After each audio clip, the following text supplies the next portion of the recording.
learning to fight through the darkness. I'll get this right, we were born to shine, and we still got time, it's not hopeless. Don't look now, here comes that awful feeling, my walls are caving in. Heaven help, I can see my ghost on the ceiling. Let me breathe again, 'cause I just wanna live my life, I'm never backing down, I swear I'm gonna fight the good fight. Just wanna get it right, I'm ready for it now. You know I'm gonna fight the good fight. You know I'm gonna fight the good fight. You know I'm gonna fight the good fight, fight the good fight.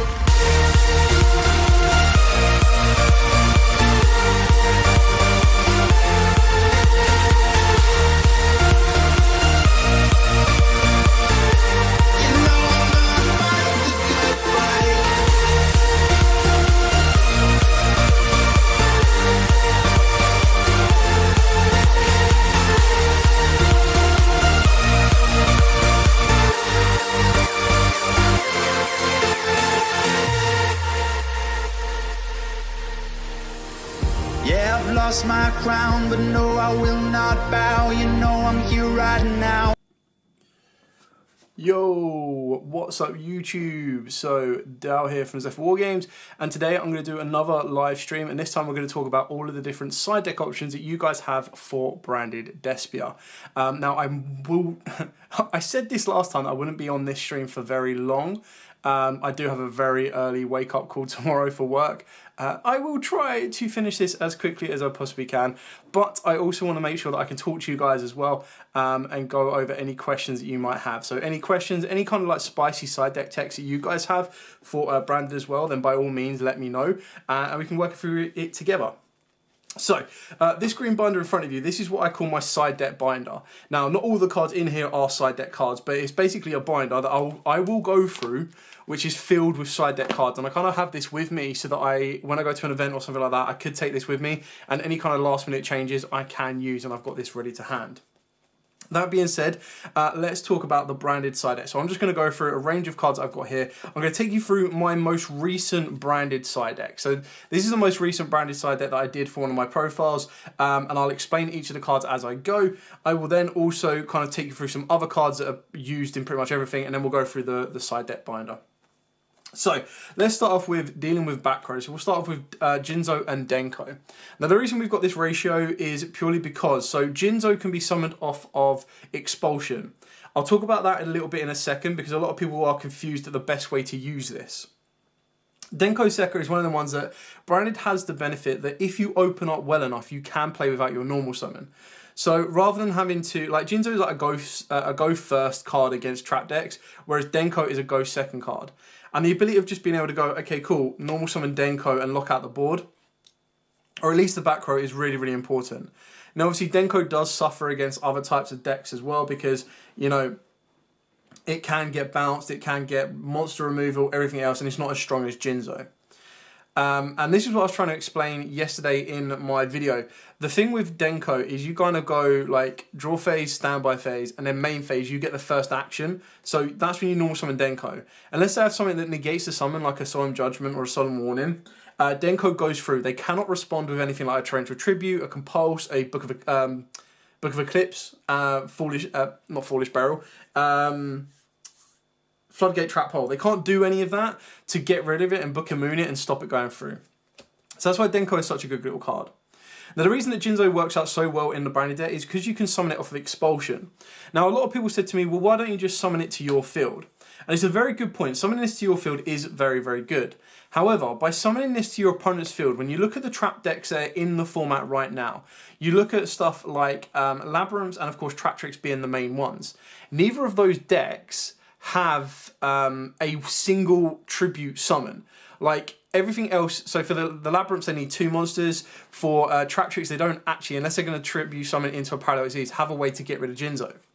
On top of that as well, by giving your opponent Jinzo, they can't activate Lightning Storm if they choose to side that, if they choose to main that. They can't obviously Jinzo would negate an evenly matched regardless of how you kind of, whoever's filled it on. But on top of that as well, because you summon it in defense, they can't switch it to attack that turn and kill it. The only downside that you do have with Jinzo being on your opponent's side of the field is that you need to get rid of it in order to win the game, and as soon as you get rid of it, their whole backline is online. So that's kind of where you want to be able to go, okay, cool, I've locked you on a Jinzo, I know the next turn you're going to have to waste the battle phase to put him into attack and then kill me, or you're going to put 2 monsters on the board so you can tribute him off the next turn. So it's one of the ones where you want to follow it up with a way of dealing with your opponent's back row, or you'll pick your opponent's board's back row away during the end phase. So the reason of giving it to your opponent as well is it also plays around a Kaiju, it also plays around Lava Golem. They can't get rid of it as easily. Like, they could still Lava Golem your board, but they still then won't be able to activate traps for at least their turn and, of course, the turn after that. So that's why I think Jinzo is actually a really, really good card for the branded deck as well. So that's pretty straightforward and simple on those ones. Moving on to the next card that was in my side deck. Now, obviously, this one kind of comboed off with Thrust. Alongside Thrust, we also played Dark Hole, Harpy's Feather Duster, and Eradicator.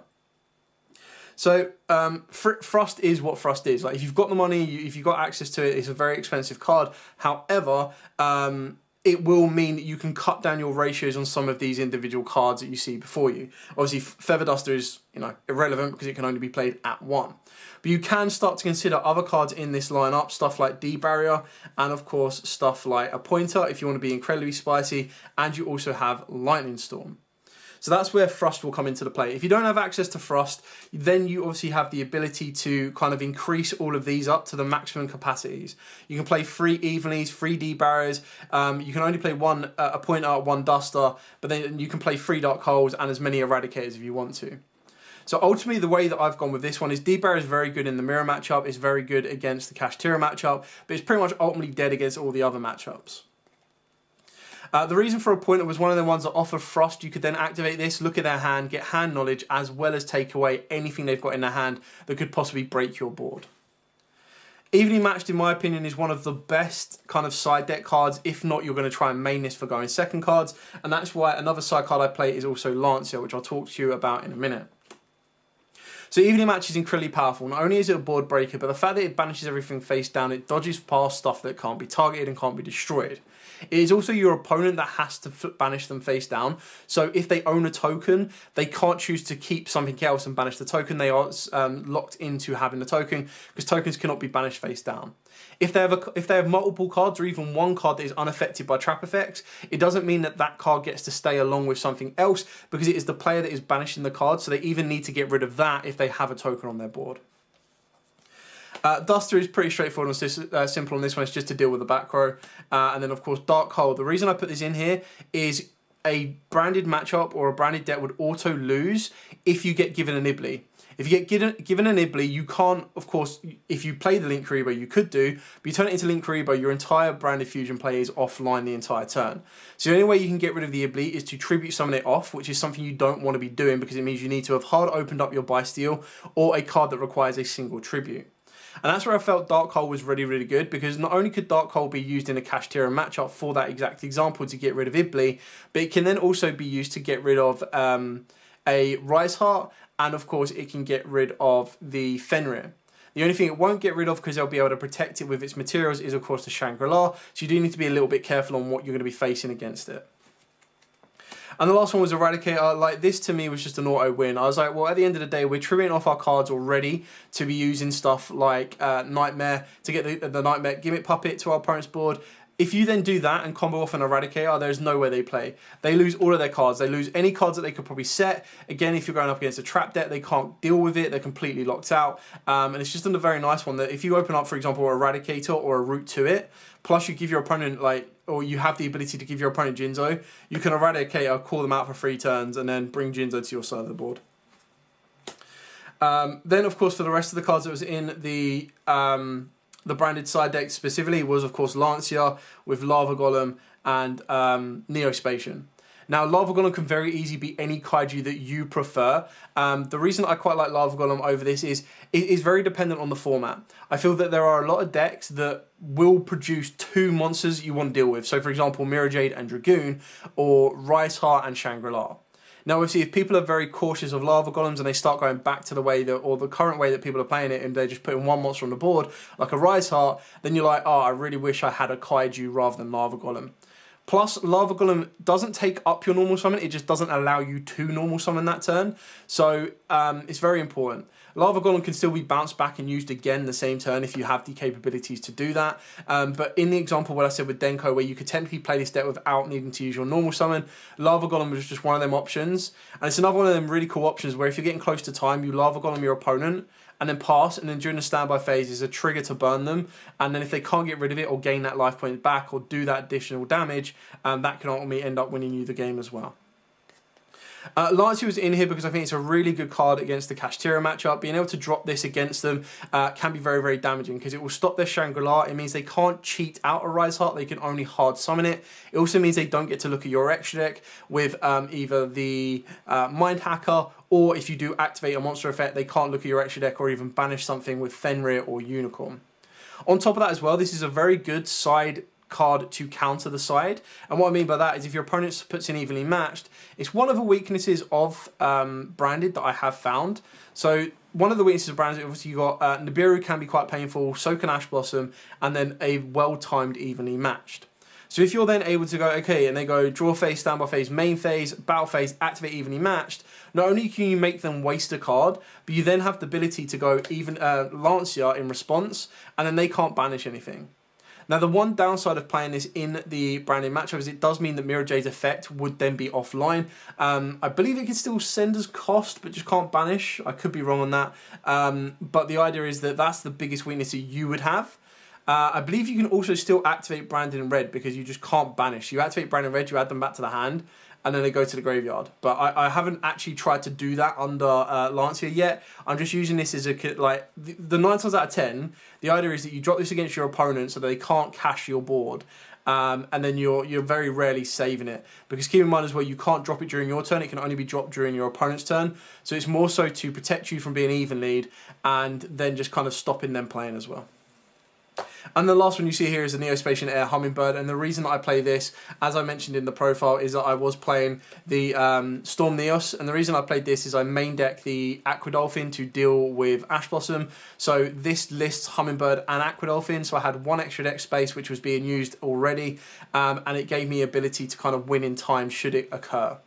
Now, obviously, you do have other options if you want to be playing stuff like Super Poly, if you want to be playing stuff like Kaijus, as I've already mentioned, Ra Sphere mode. You do have a lot of different options to kind of look at and adapt depending on your playstyle and where you kind of want to take the deck.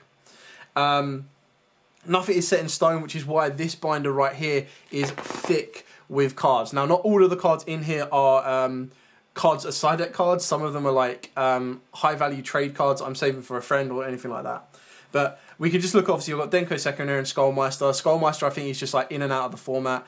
This alongside Ghost Bell is kind of one of them ones that I feel right now in the format, Ghost Bell is only like, is it at its most effectiveness at stopping the Nightmare Lock. But it's just one of the ones where it's like, do I want to play this very specific card to stop this very specific play on the chances that I have this very specific card when they are about to resolve this very specific play, or not worry about it? And then, of course, you've got Kaijus, you've got your DD Crows, you've got your Ghost Ogres. So DD Crow is a cool, interesting one as well, because DD Crow can also help make something like the Runic Field Spell. You can reduce one of their draws off the back of that. It's not so great against Kashtiras. It can hurt the Gimmick Puppet play as well, because if they banish one of the monsters you're trying to summon back, the card will fizzle. But again, it's one of these cards that, in my opinion, is out of the format. Same with Ghost Rogue as well. It's really kind of cool in certain matchups where there are decks that rely on their monster staying on the board. So like Trap Tricks, if you Ghost Ogre their monster, as long as it's not a Pudica that's going to give them an additional normal summon, Ghost Ogre in them can really stop their plays, because then the next thing they can do is like activate the Holotia, and then they still don't have a Sarah to trigger off the back of it. So it can really, really hurt them. And it's kind of a cool option in that one. You've got Ultimate Slayer, Token Collectors, and Ra Sphere modes. So I've already talked about Ra Sphere modes pretty much in regards to Lava Golem. It really comes down to, can your deck naturally get rid of this? So non-target removal. And if you can, and your opponent is putting 3 monsters on the board, then Ra Sphere mode is something you want to put in your side deck over Lava Golem. Again, this actually is your normal summon, so you do need to be careful on that. Ultimate Slayer, I feel that a lot of decks don't have the space in their extra deck, and it's kind of out of the format. It was really good in the Sprite format because you're able to send the Evil Twin Link monster, which ultimately ended up being able to bait out a Totally Awesome, because you would get rid of their elf, and then you would also have the ability of banishing the Link from the graveyard to then try and pop the Toad. On top of that as well, you do have a kind of cool XYZ target, which allows you to negate a monster effect on the board as well. So you're getting a 2-for-1 offer. It's the same with Elder Entity and on top of that. Token Collector is only good against a Sword Soul matchup. Yes, it can be interesting against an Adventure matchup, but 9 out of 10, the decks that are playing the Adventure package are only needing to use that to protect from Nibiru. So you then, if you're trying to drop a Token Collector on them, you're basically trying to turn your Nibiru into a 2-card combo, which you're probably better off using an Imperm and a Nibiru than anything else. Karakura and Drow and Lockbird. Again, I feel Drow and Lockbird's a little bit out of the format. It can be very, very good in certain matchups, like Runic Sprite it can be kind of cool against. I'm pretty sure it can do some work against Naturia. I could be wrong on that one.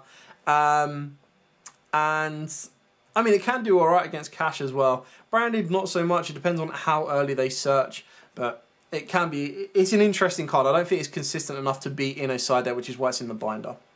Karakura is another cool option. I feel a lot of people are considering this. I've seen a lot of profiles from the American side where they've actually been using this, and it does help them kind of break a board and pull a board apart once they've activated effects. But the issue is they need to have activated the effects. Whereas when you're looking at cash tiers, the chances are their Rise Heart is mandatory, so it's already activated, and during the standby phase, the Shangri-La has already activated. So they've already used 2 effects, and you get rid of both of those, give yourself a nice Karakura, and then in theory you could also bring back their Rise Heart, because the Rise Heart would go to the graveyard. You can ignore Recover, Iris, Alpha the Master Beast, Contact C. They're both kind of like interesting techs that have dropped in and out of the format. Ghost Sister and Spooky Dogwood. This is just one of the ones that you need to read the environment. If you feel the environment is always going to go to time, and let me tell you this, the higher ranking players and the better players don't go to time. They know their deck inside and out. They know their opponent's deck inside and out, or at least the theme of their opponent's deck. So they never put these in, or it's very rare that these get put into a side deck. But if your locals, these are about newer players or slower players, players that take a bit more time to read their cards or read your cards, and they're not as clued up on all of the effects and everything else, then you might want to consider putting this in there. Phantasme is just out of the format. Ghost Mourner, Ghost Mourner is an interesting one. I've seen a couple of profiles play this. I've seen Sprite players play this. It's an interesting one, but I feel that it's kind of like, it comes down to personal preference. It's finding the space for cards like these that kind of stand on the edge. It's kind of like, is there space to put it in or not? Necro Banshee and Dimension Fortress is obviously for the previous format. So this was for Kashtira format. Never used it. It was just one of them ones where it's like, I'd rather have it and not need it than ever need it. Banshee and Zombie World isn't really required anymore. This was just in here. Like, it can still be good against like monotypes that need to be able to, like, they need to have plants on the board, or they need to have machines on the board, something like that. But right now we're not really in a format where this makes a massive difference, in my opinion. Ghost Bell is of course Ghost Bell. Lancia upgrade, Sharon Event, Prankatops, all pretty straightforward. And Greyku's Inscription. Like, the fact this is £5, I definitely advise everyone to pick up a playset, because I guarantee you we will get into a format where the graveyard is utilised to its max potential again, and something like Inscription can be quite nice for you. And it's one of them cards that you'd rather have as a secret rare for £5 a piece. Considering on pre-release people were trying to sell these for like £40, is quite funny now. I would definitely be looking at picking up a second playset just for myself. Talents is just because I play 2 in a main deck for some other decks, and I play 1s in other decks. Speaking of which, I've got to find where my second one is, since I made a change on that. Necro Valios is a grave deck format. Book of Lunar Eclipse is if the deck that I choose to play on that day benefits more from this than the Book of Moon, or benefits more than this. Like, being able to discard or putting a card to the graveyard is something I would consider.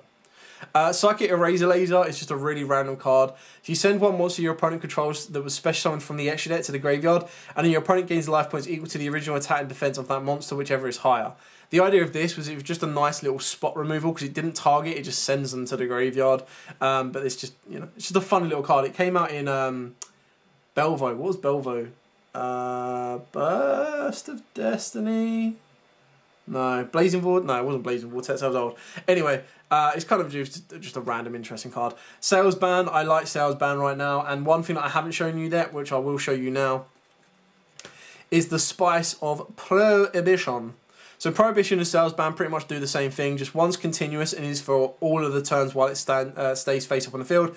Whereas Sales Ban is just for that turn, and then you as the turn player that has activated this cannot activate the card you declare for the rest of the duel.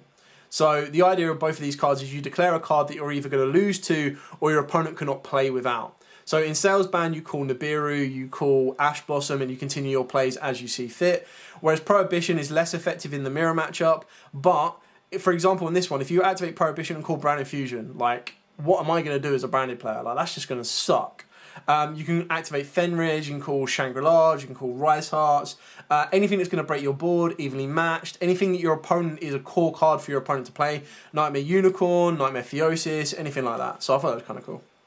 That is my Spice. And then you got Cosmic Cyclone, it's just different form of back row removal, Twin Twisters, Night Beam, just different back row removal options. And then Dark Ruler No Mores is just, you know, I think it's out of the format right now, but it very easily come back in. Crossouts, Econs, and MSTs, obviously just a different back row kind of formation. Crossout is if I'm playing in a matchup or a locals where I know I'm going to be playing a lot of hand traps or my crossout's going to have a lot of targets, then it's worth putting in. And then Econ is just one that bounces in and out of formats. That's banned, so I just picked this off of a friend, it's an American print. Mischief of the Gnomes was for Sprite format. Gravity Collapse is for my Synchro deck, so if I'm ever building a Synchro deck, I love having this on my my side deck options, just because you activate it by sending a face-up Synchro monster you control to the graveyard. When your opponent summons a monster, negate the summon and destroy that card, and then your opponent cannot summon monsters until the end phase of this turn.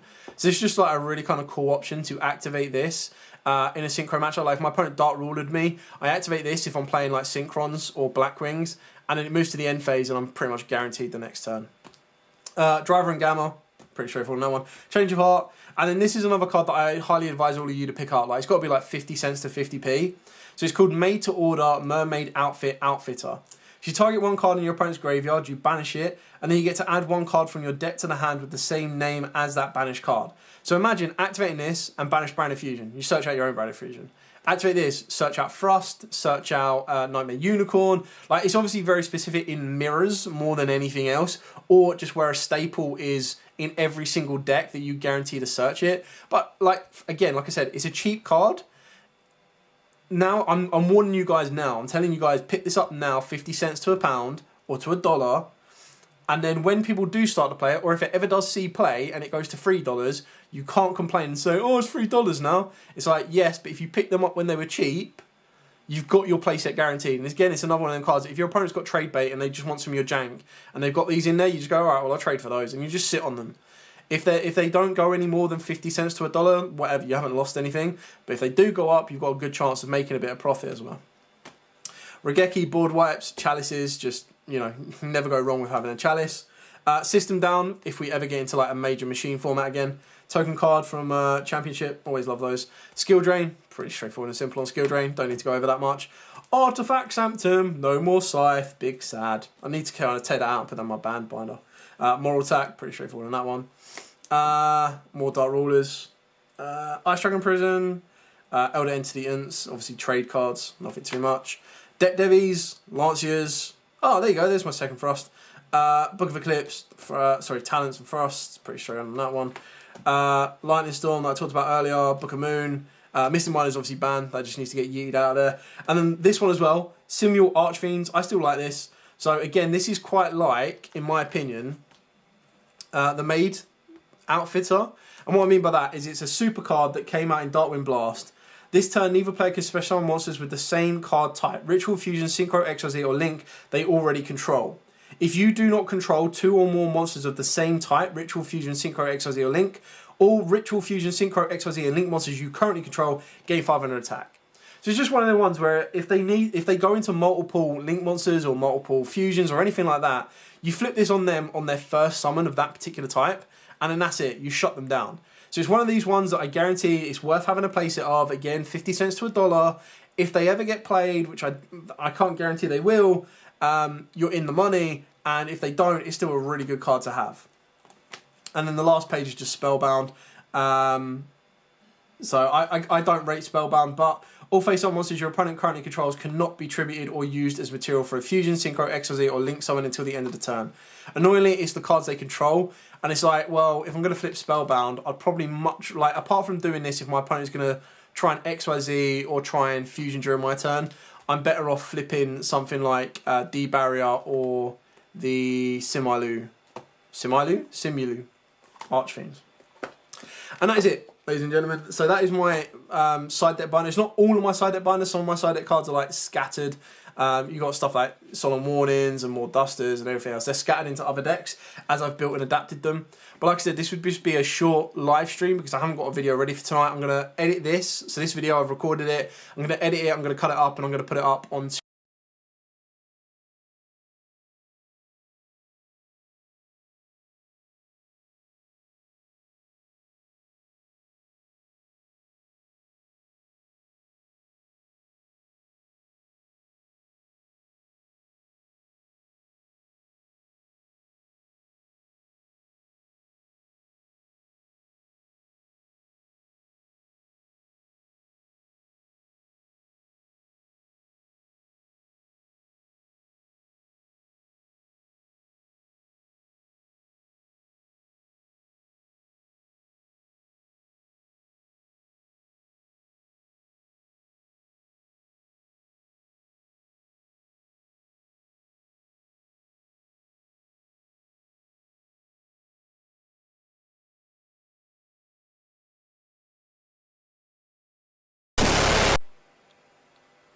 Should be back.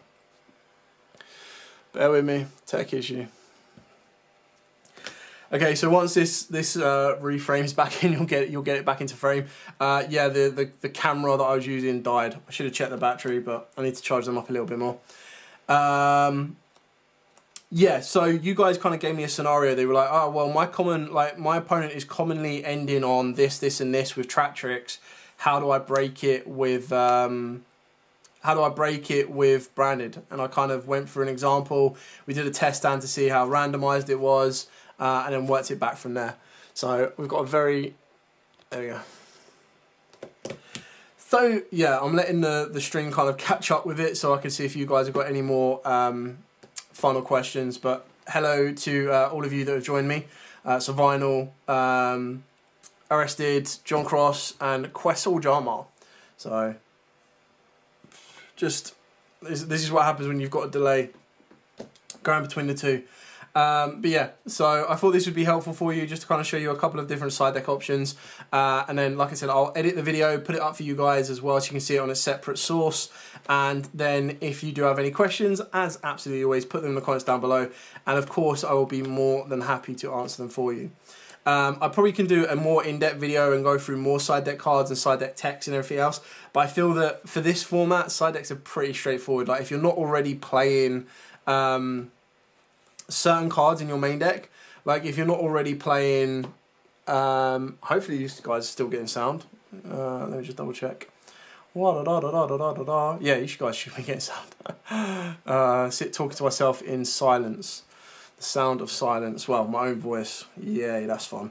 And then, of course, if you're not already maining the Expulsion and Nightmare Puppet play, then obviously you can do that. And if you're not maining Book of Eclipses, you can main that. If you're not maining the Beerus, other hand traps, then obviously you can put those in as well. Anyway, yeah, thank you so much for you guys that joined me live. Like I said, I'll try and cut this up and put it onto its own separate video. But I've had to make this a short, sweet, simple video for today so that I can kind of get myself ready for a very early morning of work. Anyway, thank you so much for watching. Like, comment, subscribe, share. Till next time, guys, as absolutely always, stay safe and, of course, happy dueling.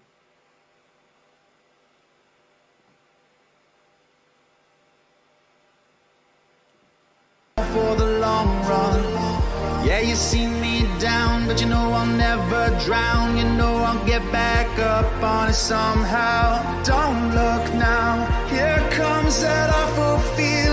My walls are caving in. Heaven help, I can see my ghost on the ceiling.